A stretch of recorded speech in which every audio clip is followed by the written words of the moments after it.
An EVM machine was found in a room under the stairs at the Dadoji Kondev Stadium in Thane. If 100 EVMs arrive in Thane district, they have to match 100 EVMs and hand them over to the collector or election officer. What about this EVM? Which EVM is this?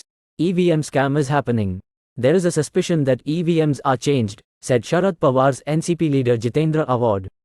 He was speaking at a press conference.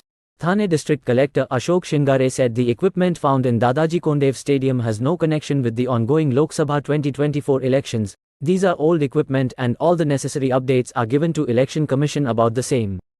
Mumbai Alert News Update Bureau Report. Please share and subscribe Mumbai Alert News Update.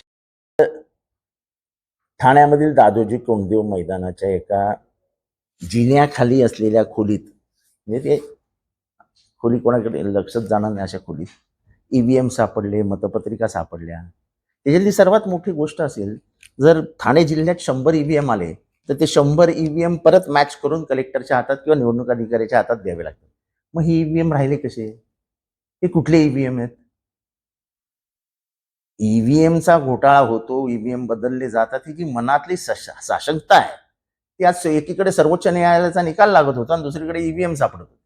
या बातमीच्या अनुषंगानं मी हे आश्वासित करू इच्छितो की या जुन्या वापरात नसलेल्या गोदामाचा आणि सध्या परिस्थितीमध्ये लोकसभेच्या अनुषंगानं सुरू असलेल्या निवडणुकीच्या प्रक्रियेचा काहीही संबंध नाही.